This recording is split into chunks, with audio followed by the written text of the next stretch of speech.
वापस शुरू से लेते हैं। अपन पढ़ रहे हैं रिफ्रैक्शन ऑफ लाइट, लाइट का अपवर्तन।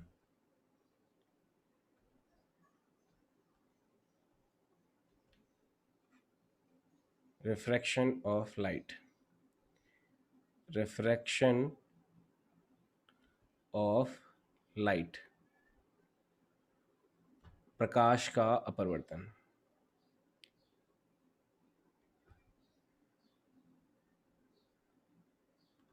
अभी कनेक्शन लॉस हो गया था, उस वजह से थोड़ी सी इशू हुआ, वापस अब कनेक्शन लॉस नहीं होगा। तो लाइट का रिफ्रैक्शन क्या होता है कि जब लाइट कोई एक मीडियम से दूसरे मीडियम में ट्रैवल करती है तो ये अपने पाथ से डिविएट हो जाती है। इस इंसिडेंस को अपन क्या बोलते हैं, रिफ्रैक्शन बोलते हैं। जैसे लाइट एक मीडियम से दूसरे मीडियम में जा रही है, अपन एक मीडियम ले लेते हैं एयर और दूसरा मीडियम ले लेते हैं वाटर, इस तरह से। तो एयर से जब वाटर में ट्रांसफ़र होती है तो ये अपने मीडियम अपने पाथ से डिविएट हो जाती है, और डिविएट होने के इस इंसिडेंस को अपन क्या बोलते हैं, रिफ्रैक्शन ऑफ लाइट बोलते हैं। तो ये देखो एयर से किधर गई, वाटर को गई, तो यहाँ पे ये डिविएट हो गई इस तरफ। मान लो ये था कोई एंगल ऑफ इंसिडेंस, और इसको बोलते हैं एंगल ऑफ रिफ्रैक्शन आर। ये तो कहलाता है angle of incidence, angle of incidence, इसको बोलते हैं एंगल ऑफ इंसिडेंस। हिंदी में इसको बोलते हैं आपतन का कोण, आपतन का कोण। और ये होता है angle of refraction, this is called angle of refraction. ये कहलाता है अपवर्तन का कोण, अपवर्तन का कोण। तो angle of incidence and angle of refraction. Screen नहीं दिख रहा है, बाकी को भी प्रॉब्लम हो रही है किसी को स्क्रीन विजुअलाइज होने में, स्क्रीन दिखाई नहीं देने में? नहीं सर, एकदम साफ है। एकदम साफ है। अच्छा, स्क्रीन अगर नहीं दिखाई दे रही है तो रीजॉइन कर लो, लेफ्ट करके वापस रीजॉइन कर लो। अगर जिसको स्क्रीन दिखाई नहीं दे रही है वापस रीजॉइन कर लो, दिखाई दे जाएगी। ठीक है, तो एंगल ऑफ इंसिडेंस होता है आपतन का कोण, और एंगल ऑफ रिफ्रैक्शन होता है अपवर्तन का कोण। ये होता है आई और ये होता है आर। और जो लाइट की ये रे होती है इसे बोलते हैं हम इंसिडेंस रे, इसको बोलेंगे इंसिडेंट रे, ये बोलेंगे इंसिडेंट रे, इंसिडेंट रे बोलेंगे। और इसको बोलेंगे रिफ्रैक्टेड रे, रिफ्रैक्टेड, रिफ्रैक्टेड रे। तो ये तो हो जाएगी आपतन किरण और ये हो जाएगी अपरिवर्तित किरण, ये हो जाएगी अपरिवर्तित किरण। तो इस तरह से इनका नाम होता है। और ये जो कि परपेंडिकुलर है यहाँ से, ये हमारा मीडियम को सेपरेट करने वाली जो लाइन है यहाँ पे, एयर और वाटर को सेपरेट करने वाली लाइन ये है।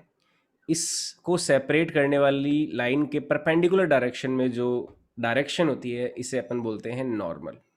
और देखो नॉर्मल का यूज़ क्या होता है, नॉर्मल हिंदी में इसको बोलते हैं अभिलंब। और इसका यूज़ क्या होता है कि इसे हम एज ए रेफरेंस डायरेक्शन मानते हैं कोई भी एंगल मेजर करने के लिए या डायरेक्शन मेजर करने के लिए, रिफ्रैक्शन के अंदर या फिर इवन रिफ्लेक्शन के अंदर भी। जब रिफ्लेक्शन पढ़ते हैं तो वहाँ पे भी हम नॉर्मल को एंगल्स मेजर करने के लिए एज ए रेफरेंस डायरेक्शन लेते हैं, और रिफ्रैक्शन में भी एंगल मेजर करने के लिए हम डायरेक्शन किसको लेते हैं, नॉर्मल को ही लेते हैं। तो सबसे पहले मैं डिफाइन कर देता हूँ कि भाई रिफ्रैक्शन होता क्या है। रिफ्रैक्शन क्या है, when when a light of रे, when a light of ray passes from one medium to another, one medium to another, then it deviates from its original path, it deviates from its original path। तो ये अपने original path से deviate हो जाती है। This is called, this is called refraction, this is called refraction. तो ये refraction का डेफिनेशन हो जाएगा। अब देखो ये जो लाइट की रे आ रही थी इसका ओरिजिनल पाथ तो ये होना चाहिए था, एक्सपेक्टेड तो ये था, लेकिन ओरिजिनल पाथ ये ना होके ये हो गया, या फिर ये ना होके अगर इधर हो जाता, तो ओरिजिनल पाथ में जिस रास्ते पे जानी चाहिए थी इसको, उस तरफ ना जाके थोड़ा सा डिविएट हो गई, इसने अपना पाथ चेंज कर दिया। तो ऐसी घटना को, ऐसे इंसिडेंट को हम क्या बोलते हैं? रिफ्रैक्शन बोलते हैं, रिफ्रैक्शन ऑफ लाइट बोलते हैं। हिंदी में बोलेंगे जब प्रकाश की किरण एक माध्यम से दूसरे माध्यम में जाती है तो यह अपने मूल मार्ग से विचलित हो जाती है, इसे अपरिवर्तन कहते हैं। तो हिंदी में इसको बोलेंगे जब एक प्रकाश की किरण जब एक प्रकाश की किरण प्रकाश की किरण एक माध्यम से दूसरे माध्यम में जाती है, दूसरे माध्यम में जाती है, तो यह यह अपने मूल मार्ग से विचलित हो जाती है, मूल मार्ग से विचलित हो जाती है, इसे अपरिवर्तन कहते हैं, इसे अपरिवर्तन कहते हैं। So this is called refraction. अब रिफ्रैक्शन इसे कहते हैं, रिफ्रैक्शन के कुछ रूल्स होते हैं, कुछ नियम होते हैं जिन्हें अपन को ध्यान में रखना चाहिए। तो नेक्स्ट लेते हैं laws of refraction. Next heading लिख लेंगे अपन, लॉज ऑफ रिफ्रैक्शन। तो यहाँ पे लिख लेता हूँ मैं, लॉज ऑफ रिफ्रैक्शन। जब भी दुनिया में कोई किसी भी जगह पे रिफ्रैक्शन अगर हो रहा होता है तो ये कुछ नियम का पालन करता है। तो अपरिवर्तन के ये नियम क्या क्या होते हैं, इनको समझते हैं। अपरिवर्तन के नियम, जैसे रिफ्लेक्शन होता है तो रिफ्लेक्शन के लॉज हम समझते हैं, लॉज पढ़ते हैं। वैसे ही जो रिफ्रैक्शन है, रिफ्रैक्शन के भी कुछ लॉज होते हैं। किसी को पता है तो बता सकता है कि रिफ्रैक्शन के क्या लॉज होते हैं? रिफ्रैक्शन जब होता है, अपरिवर्तन होता है, तो किन किन लॉज को फॉलो करता है? What are the laws of refraction? Anybody knows? अपना ऑडियो ऑन कर सकते हो, मैं सुन रहा हूँ। Anybody knows what are the laws of refraction?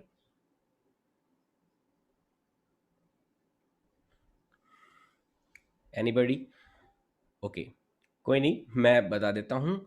जो फर्स्ट लॉ होता है, फर्स्ट लॉ फर्स्ट क्या कहता है कि जब भी रिफ्रैक्शन होता है, जब भी रिफ्रैक्शन होता है तो लाइट की रे देखो यहाँ से आ रही है, इधर जा रही है, तो ये है इंसिडेंट रे, ये है रिफ्रैक्टेड रे, और ये है normal.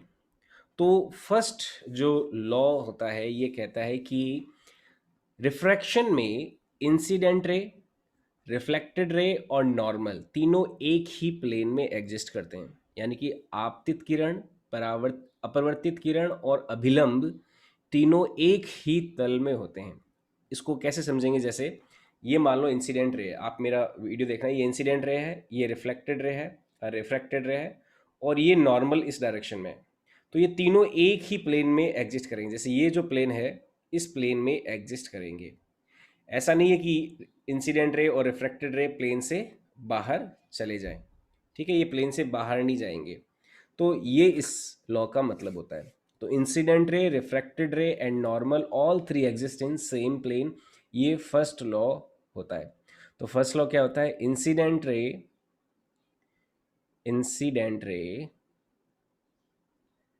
Incident ray comma refracted ray refracted ray and normal all three exist in same plane। तो ये एक ही प्लेन में होते हैं। ये फर्स्ट लॉ होता है कि हिंदी में इसको लिख देंगे कि आपतित किरण, अपरिवर्तित किरण, आपतित किरण, आपतित किरण कोमा अपरिवर्तित किरण,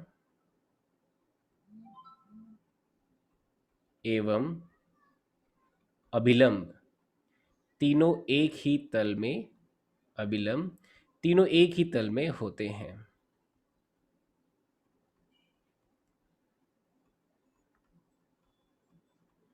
तो ये चीज़ ध्यान में रखना। यहाँ पे देखो, ये तो है इंसिडेंट रे, इसको समझना। ये देखो, लॉ वैसे पढ़ने में तो आसान लग रहा है, लेकिन इसका समझने का भी बहुत ज़्यादा महत्व है।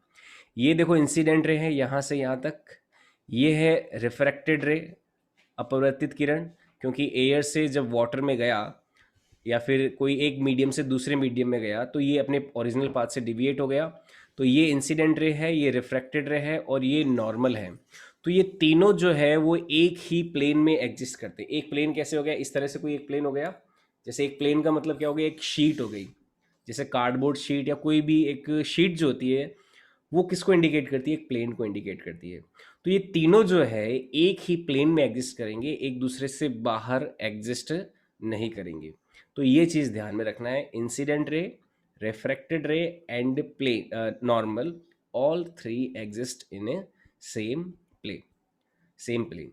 तो ये फर्स्ट लॉ होता है रिफ्रैक्शन का। अब नेक्स्ट लॉ रहते हैं रिफ्रैक्शन का, law number 2, law second. Law second, देखो लॉ सेकंड जो होता है इसको स्नेहल्स लॉ भी कहते हैं, स्नेहल्स लॉ, स्नेल्स लॉ। ये लॉ क्या होता है, स्नेल्स लॉ, स्नेल नियम। ये लॉ क्या होता है इसको ध्यान से समझना।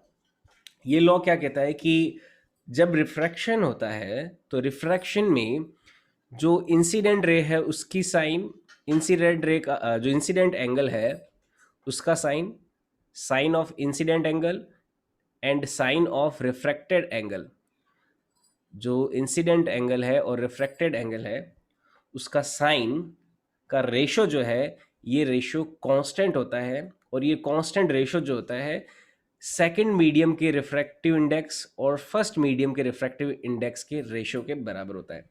देखो इस लॉ में अपन रिफ्रैक्टिव इंडेक्स को भी डिफाइन करेंगे, अपवर्तनांक रिफ्रैक्टिव इंडेक्स क्या होता है उसे समझेंगे। तो ये लॉ क्या होता है कि sine of incident angle ratio sine of refracted angle is equal to refractive index of second medium to refractive index of first medium. ये इक्वल हो जाएगा refractive index, refractive index of second medium divided by refractive index of first medium, refractive index of first medium. अच्छा, refractive index को हिंदी में बोलते हैं अपवर्तनांक, अपवर्तनांक, ये हिंदी में रिफ्रैक्टिव इंडेक्स का नाम होता है। रिफ्रैक्टिव इंडेक्स क्या होता है, अपवर्तनांक होता है। ये चीज़ ध्यान में रखें। ओके,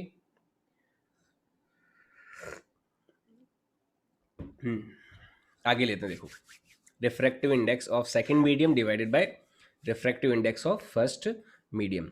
तो स्नेल लॉ को मैं स्टेटमेंट में लिख लेता हूँ पहले, इसके बाद में रिफ्रैक्टिव इंडेक्स समझाता हूँ कि ये रिफ्रैक्टिव इंडेक्स आखिर क्या होता है। तो रिफ्रैक्टिव इंडेक्स क्या होता है समझते हैं। पहले स्टेटमेंट में लिख लेते हैं, in refraction, in refraction, in refraction sine of incident ray, incident ray is, या फिर sine of incident ray and incident angle, sine of incident angle to sine of refracted angle, angle is equal to, is equal to ratio of, ratio of refractive index या फिर ratio of refractive index. तो जो refractive index है उनके ratio के equal होगा। अब refractive index को समझने के लिए हम समझते हैं पहले कि भाई रिफ्रैक्शन आखिर होता क्यों है, कॉज ऑफ रिफ्रैक्शन को समझते हैं। कॉज ऑफ रिफ्रैक्शन, कि अपवर्तन का कारण क्या है। अपवर्तन का कारण, इसे समझते हैं सबसे पहले। अपवर्तन का कारण, जैसे रिफ्रैक्शन में आप क्या देख रहे हो कि एक लाइट की रे, इंसिडेंट रे आई और ये रिफ्रैक्ट होके अपने एंगल से डिविएट हो गई। तो रिफ्रैक्शन का एक्चुअल में कारण क्या है? किसी को पता है कि ऐसा क्यों होता है? लाइट की रे बैंड क्यों हो जाती है अपने ओरिजिनल पाथ से? इसका अगर किसी को कारण पता हो तो प्लीज़ एक्सप्लेन, कुछ कुछ बताइए कि क्या कारण होता है रिफ्रैक्शन का। क्यों ऐसा होता है कि लाइट की रे जिस डायरेक्शन से आ रही है उस डायरेक्शन से डिविएट हो जाती है, मुड़ जाती है? इसका कारण क्या है, कोई बता सकता है? Sir sir smooth medium surface, क्या होता है? स्मूथ सरफेस की वजह से। स्मूथ सरफेस नहीं, और कोई और बताओ।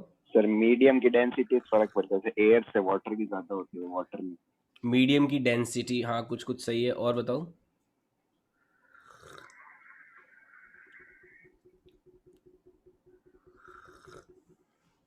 तो देखो रिफ्रैक्शन का जो कारण होता है, कुछ कुछ सही बताया। एक चीज़ ध्यान रखना कि रिफ्रैक्शन का कारण होता है कि डिफरेंट मीडियम में जो लाइट की वेलोसिटी है वो डिफरेंट होती है। ये एग्जैक्टली बेसिक कॉज होता है, कारण होता है रिफ्रैक्शन का। The cause of refraction is different different velocities of light in different medium. जैसे वैसे तो लाइट की जो वैक्यूम में स्पीड होती है वो होती है 3 × 10⁸ मीटर पर सेकेंड। ये क्या होती है? Speed of light in vacuum होती है। स्पीड ऑफ लाइट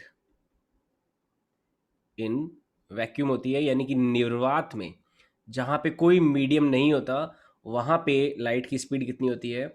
3 × 10⁸ मीटर पर सेकेंड। यह है निर्वात में प्रकाश का वेग।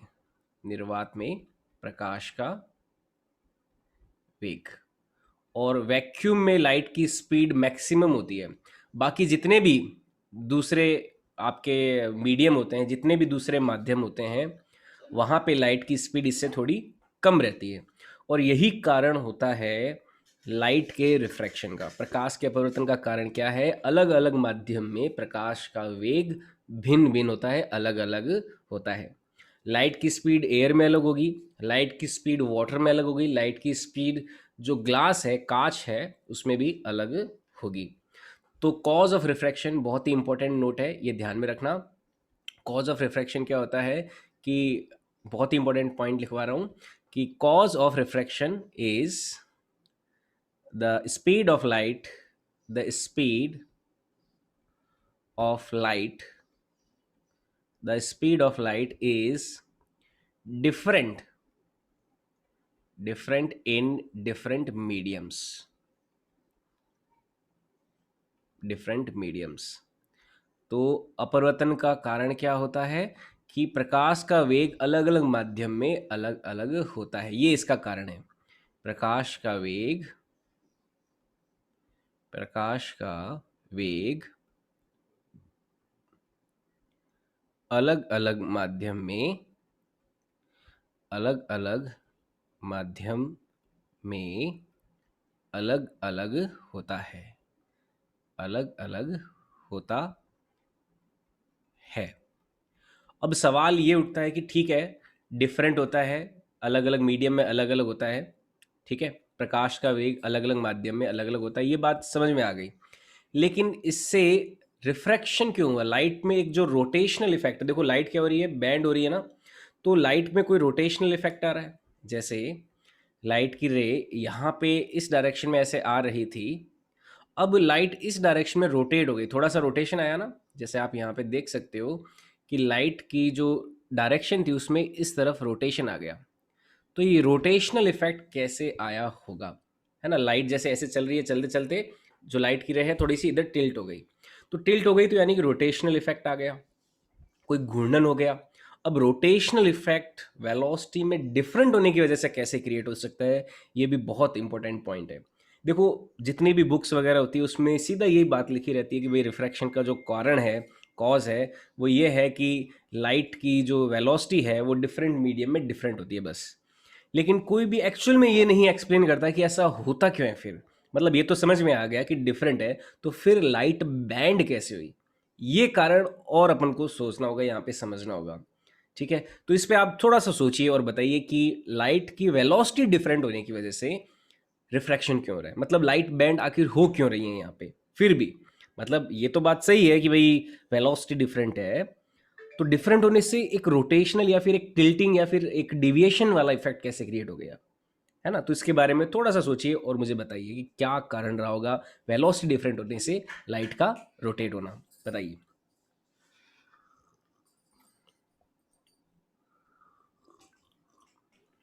सर वो सेकंड लॉ को हिंदी में लिखाना, ये डेफिनेशन है।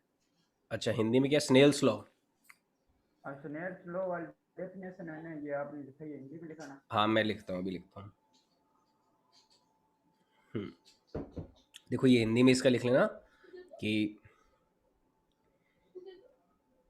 आपतित किरण का साइन, आपतित, ये हिंदी में इसका हो जाएगा आपतित किरण की ज्या, आपतित कोण की ज्या, शाइन को ज्या बोलते हैं, आपतित कोण की ज्या का अपरिवर्तित कोण की, अपरिवर्तित कोण की ज्या का अनुपात, ज्या का अनुपात, देखो साइन को क्या बोलते हैं हिंदी में, ज्या बोलते हैं, तो आपतित कोण की ज्या का ज्या का अपरिवर्तित कोण की ज्या का अनुपात माध्यम के अपवर्तनांकों, माध्यम के अपवर्तनांकों के अपवर्तनांकों के अनुपात के बराबर होता है, के अनुपात के बराबर होता है। तो ये हिंदी में स्नेल्स लॉ हो गया। ठीक है, अब देखो इस बात को समझना कि ये रोटेशनल या टिल्टिंग इफेक्ट कैसे क्रिएट हो रहा है।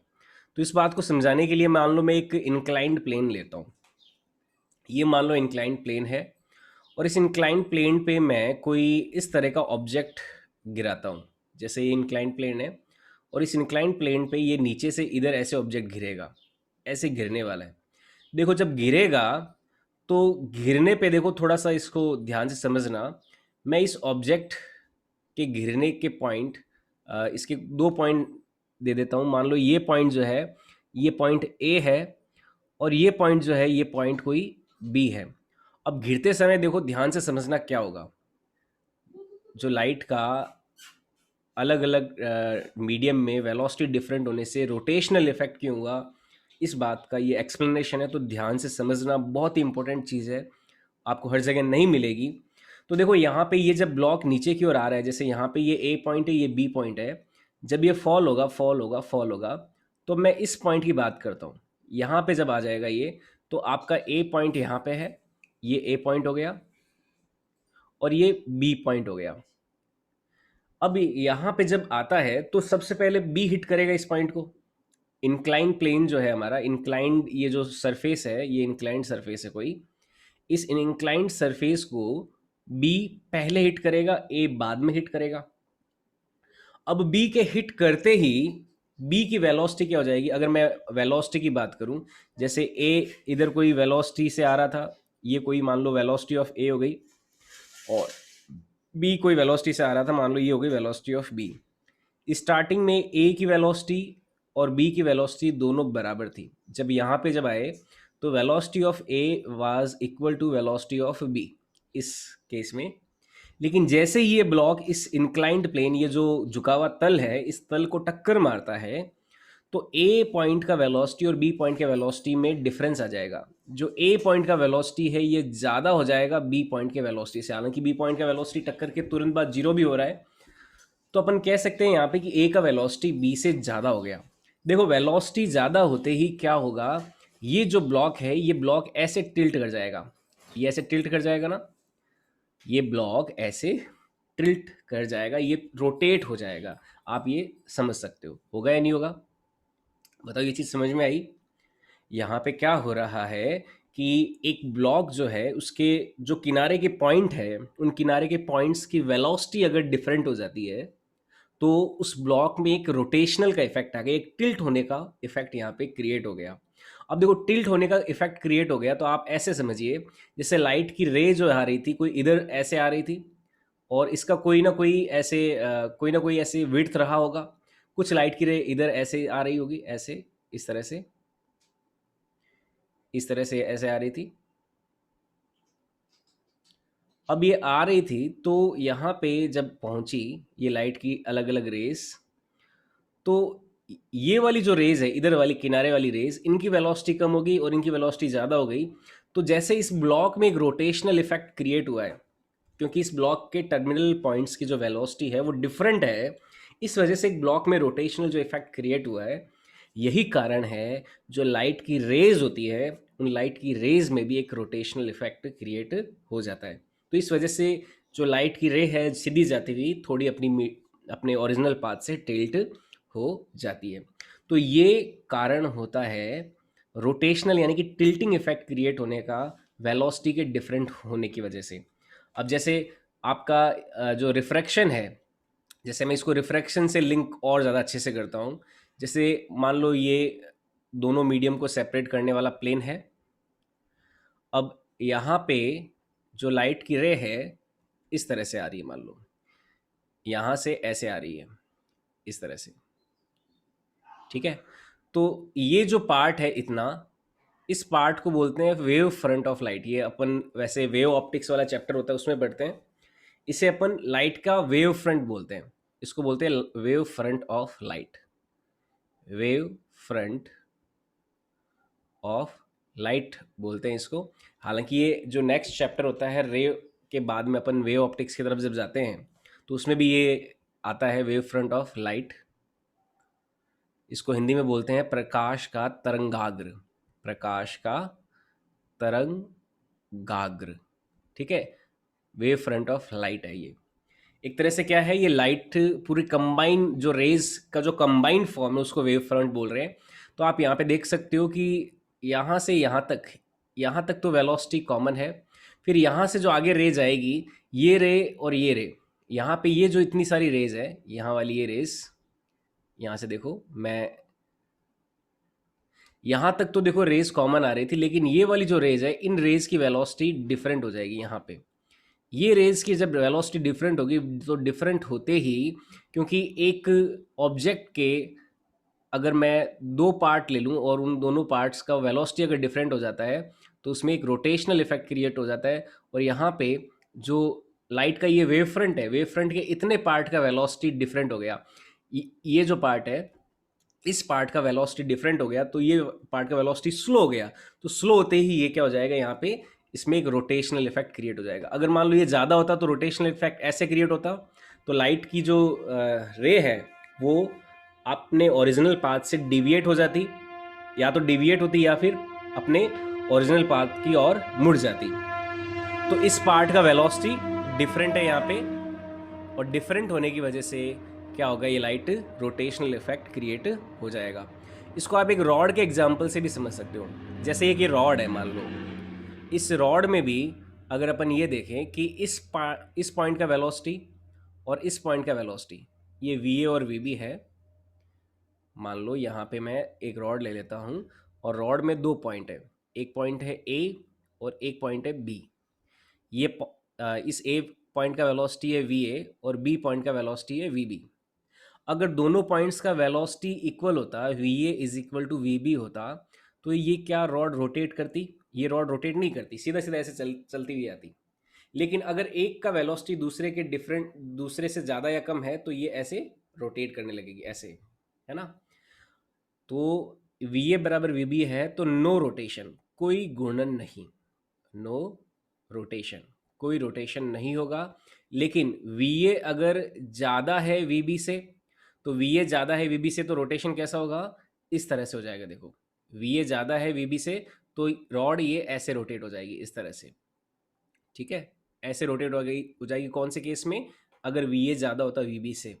और अगर मान लो वीए कम होता वीबी से और वीबी ज़्यादा होता, तो इस केस में रोटेशन कुछ ऐसा हो जाता, तो ये क्लॉकवाइज रोटेशन शो करता। तो ये पॉइंट ध्यान में रखना। इस वक्त आप देख सकते हो कि कोई एक ऑब्जेक्ट हो या फिर एक कोई एक प्रिमिस हो और उसके टर्मिनल पॉइंट्स का या फिर उसके पार्ट के कुछ हिस्से का वेलोसिटी डिफरेंट है और कुछ हिस्से का वेलोसिटी डिफरेंट है, तो डेफिनेटली उसमें क्या होता है, रोटेशनल इफेक्ट क्रिएट होता है। तो जैसे लाइट यहाँ पे वेव फ्रंट के फॉर्म में आ रही है यहाँ से इस तरफ, तो इसके कुछ हिस्से का वेलोसिटी, ये वाला हिस्से का वेलोसिटी अलग हो गया, ये वाले हिस्से का वेलोसिटी अलग हो गया, तो यहाँ पे डेफिनेटली क्या होगा, एक रोटेशनल इफेक्ट क्रिएट होगा। ठीक है, तो यहाँ पे वेलोसिटी डिफरेंट होने की वजह से मैंने ये सवाल उठाया था कि भाई वेलोसिटी डिफरेंट होने की वजह से लाइट में ये बेंडिंग जो है या फिर ये जो रोटेशनल इफेक्ट है ये कहाँ से आया। ये सवाल बड़ा गहरा है और इसका जवाब आपको किसी भी बुक में नहीं मिलेगा। बुक में सीधा लिखा होता है कि रिफ्रैक्शन जो है, उसमें रिफ्रैक्शन होने का जो कारण है वो है कि अलग अलग मीडियम में लाइट की वेलोसिटी डिफरेंट होती है, अलग अलग माध्यम में प्रकाश का वेग अलग अलग होता है। बस इतनी सी बात लिखी हुई होती है बुक्स वगैरह में। लेकिन इसका जो एक्सप्लेनेशन है अभी आपने समझा कि अगर कोई ऑब्जेक्ट या कोई अभी कोई अपन ऐसी कोई वस्तु लें तो उसके अगर अलग अलग पॉइंट्स का वेलोसिटी डिफरेंट है तो डेफिनेटली उसमें एक रोटेशनल इफेक्ट होगा और लाइट में भी ऐसा ही कुछ हो जाता है। तो ये पॉइंट भी आप ध्यान में रखें, क्योंकि हमें एक एक चीज़ का कारण भी समझ में आया रहना चाहिए, तभी हम बहुत अच्छे से किसी भी चीज़ को समझ सकते हैं, किसी भी टॉपिक को बहुत गहराई तक जा सकते हैं। ठीक है, तो ये यहाँ पे पॉइंट हो गया। मैं इसको लिखवा नहीं रहा हूँ, मैंने इसको एक्सप्लेन किया है क्योंकि ये लिखने के हिसाब से नहीं है, केवल समझने के हिसाब से। तो आप ये समझने के हिसाब से इसको ध्यान में रखना, मैं इसको स्टेटमेंट में नहीं लिखा रहा हूँ। आप ये डायग्राम वगैरह अपनी कॉपी में बना लेना, उससे आपको आइडिया रहेगा कि डिफरेंट वेलोसिटी होने की वजह से कोई भी ऑब्जेक्ट वगैरह जो है उसमें एक रोटेशनल इफेक्ट आता है। तो लाइट का जो वेव फ्रंट आ रहा है एक मीडियम से दूसरे मीडियम में जा रहा है, तो लाइट के कुछ हिस्से का वेलोसिटी डिफरेंट हुआ तो उस वजह से एक रोटेशनल इफेक्ट क्रिएट हो गया, और यही कारण है रिफ्रैक्शन का। अब रिफ्रैक्शन को मेजर करना है वगैरह वगैरह, इसके लिए रिफ्रैक्टिव इंडेक्स देखो यहाँ पे मैंने लिखा। तो रिफ्रैक्टिव इंडेक्स को वापस मैं लेके आता हूँ और उसको वापस अपन डिफाइन करते हैं कि ये रिफ्रैक्टिव इंडेक्स होता क्या है, अपवर्तनांक क्या होता है। रिफ्रैक्टिव इंडेक्स, इसको इंडिकेट करते हैं म्यू से। ये म्यू होता है रिफ्रैक्टिव इंडेक्स का symbol.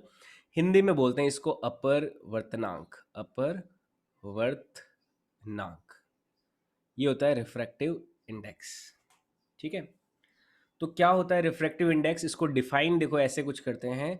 Mu is equal to, refractive index होता है, ऊपर तो होता है velocity of light in vacuum, divided by होता है जिस मीडियम का रिफ्रैक्टिव इंडेक्स निकालना चाहते हैं उस मीडियम में लाइट की वेलोसिटी।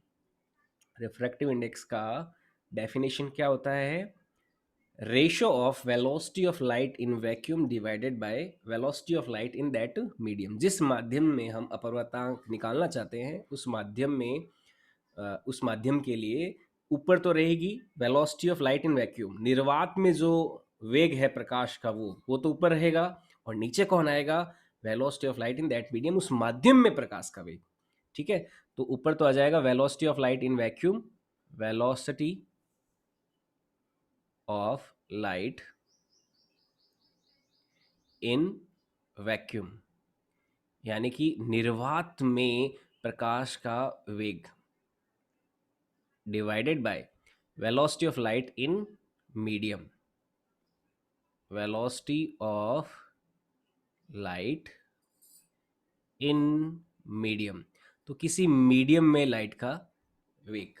तो इसका जो रेशो होता है, ये रेशो किससे डिफाइन होता है, रिफ्रैक्टिव इंडेक्स से, यानी कि अपवर्तनांक से परिभाषित होता है। तो ऊपर तो रहेगा निर्वात में प्रकाश का वेग, हिंदी में मैं लिख देता हूँ, निर्वात में प्रकाश का वेग, निर्वात में प्रकाश का वेग। ठीक है, प्रकाश वेग निर्वात में डिवाइडेड बाय माध्यम में प्रकाश वेग, माध्यम में प्रकाश वेग। ठीक है, तो ये चीज़ ध्यान रखनी है हमें। अब वैक्यूम में या निर्वात में जो प्रकाश का वेग होता है मैंने आपको लिखा दिया, कितना, c की वैल्यू होती है 3 × 10⁸ मीटर पर सेकेंड। तो 3 × 10⁸ मीटर पर सेकेंड में कोई मीडियम जो होगा, मीडियम क्या क्या हो सकता है, वाटर हो सकता है, एयर हो सकता है, ग्लास हो सकता है ना, ग्लिसरीन हो सकता है। तो बहुत अलग अलग तरह के मीडियम्स होते हैं। उन सभी मीडियम्स में जो रिफ्रैक्टिव इंडेक्स होता है वो डिफरेंट हो सकता है, अलग अलग हो सकता है। ठीक है, तो ये हो गया रिफ्रैक्टिव इंडेक्स। कुछ एक रिफ्रैक्टिव इंडेक्स जो है मैं आपको इंपॉर्टेंट रिफ्रैक्टिव इंडेक्स बता देता हूँ। जैसे वैक्यूम जो होता है, वैक्यूम का रिफ्रैक्टिव इंडेक्स कितना हो जाएगा, रिफ्रैक्टिव इंडेक्स ऑफ वैक्यूम। तो इसमें देखो ऊपर भी सी आ जाएगा और नीचे भी सी आ जाएगा। भाई रिफ्रैक्टिव इंडेक्स की डेफिनेशन क्या है, लाइट का वैक्यूम में स्पीड डिवाइडेड बाय लाइट का उस मीडियम में स्पीड। तो मीडियम क्या हो गया, वैक्यूम हो गया। तो सी में सी का डिवाइड करेगा तो रिफ्रैक्टिव इंडेक्स वैक्यूम का कितना होता है, 1 हो जाता है। यहाँ पे ये चीज़ ध्यान में रखना, वैक्यूम का रिफ्रैक्टिव इंडेक्स 1 होता है। और रिफ्रैक्टिव इंडेक्स जो एयर होती है, हालांकि एयर एक मीडियम है, वैक्यूम नहीं है, एयर का रिफ्रैक्टिव इंडेक्स वैक्यूम से थोड़ा सा कम होता है, लेकिन हम ऑलमोस्ट इसको क्वेश्चंस वगैरह करने में 1 ही काम में लेते हैं। तो ये पॉइंट ध्यान में रखना कि वैक्यूम का रिफ्रैक्टिव इंडेक्स 1 लेना है, इसके साथ साथ जो एयर है उसका भी रिफ्रैक्टिव इंडेक्स क्या लेना है, 1 लेना है। हालांकि प्रैक्टिकली जो हवा है उसका रिफ्रैक्टिव इंडेक्स वैक्यूम से कम होता है, जो निर्वात होता है उससे थोड़ा सा कम है, और होना भी चाहिए। भाई वैक्यूम तो क्या मतलब हो गया, वैक्यूम में तो कुछ भी नहीं है, एकदम खाली है पूरी तरह से, एक भी पार्टिकल नहीं है किसी भी गैस का। लेकिन जो एयर होती है, एयर तो आपको पता है बहुत सारी गैसें होती है, ऑक्सीजन होता है, नाइट्रोजन होता है, हीलियम होता है। तो एयर तो मिक्सचर ऑफ गैसेज होती है। तो एयर में तो बहुत सारे गैस के पार्टिकल्स हैं। तो इस वजह से रिफ्रैक्टिव इंडेक्स एयर का थोड़ा सा कम होता है वैक्यूम से, लेकिन हम ऑलमोस्ट क्या लेते हैं, उतना ही ले लेते हैं। ठीक है, तो ये चीज़ ध्यान में रखना। और वाटर का रिफ्रैक्टिव इंडेक्स भी नोट कर लीजिए, म्यू फॉर वाटर। जो पानी है उसका रिफ्रैक्टिव इंडेक्स होता है 4/3। ये रिफ्रैक्टिव इंडेक्स होता है वाटर का। और एक रिफ्रैक्टिव इंडेक्स अपन को और ध्यान रखना है, ग्लास का, कांच का, ये होता है 3/2। रिफ्रैक्टिव इंडेक्स ऑफ ग्लास कितना हो जाता है, 3/2 हो जाता है। तो ये कुछ रिफ्रैक्टिव इंडेक्स की वैल्यूज़ है जो आपको ध्यान में रखनी है। ग्लास का रिफ्रैक्टिव इंडेक्स 3/2, वाटर का रिफ्रैक्टिव इंडेक्स 4/3, एयर का रिफ्रैक्टिव इंडेक्स 1, वैक्यूम का रिफ्रैक्टिव इंडेक्स 1 हो जाएगा। ठीक है, आई बात समझ में। तो इस तरह से ये रिफ्रैक्टिव इंडेक्सेस रहते हैं। एक यहाँ पे और टर्म अपन डिफाइन करते हैं, relative refractive index. Relative refractive index, relative refractive index. ये रिलेटिव रिफ्रैक्टिव इंडेक्स क्या होता है, सापेक्ष अपवर्तनांक, सापेक्ष अपवर्तनांक। तो रिलेटिव रिफ्रैक्टिव इंडेक्स क्या होता है, किसी एक मीडियम का रिफ्रैक्टिव इंडेक्स ऊपर हो गया और दूसरे का नीचे हो गया, तो μ1/2, यानी कि μ1/μ2 जो हो जाएगा, ऊपर एक रिफ्रैक्टिव इंडेक्स, नीचे दूसरा रिफ्रैक्टिव इंडेक्स। तो दो अलग अलग मीडियम के जो रिफ्रैक्टिव इंडेक्स हैं उनका रेशो क्या हो जाएगा, रिलेटिव रिफ्रैक्टिव इंडेक्स हो जाएगा। मान लो वाटर का ग्लास के रिलेटिव में अपन को निकालना है refractive index of water with respect to glass, तो ये कितना हो जाएगा, ऊपर तो ले लेंगे वाटर का और नीचे किसका ले लेंगे, ग्लास का। ठीक है, तो ये रिफ्रैक्टिव इंडेक्स आ जाएगा 8/9 आ जाएगा। 4 2 ऊपर जाएगा तो 4 दूनी 8 हो जाएगा, और 3 × 3 नीचे 9 हो जाएगा। तो ये हो गया refractive index of water with respect to glass.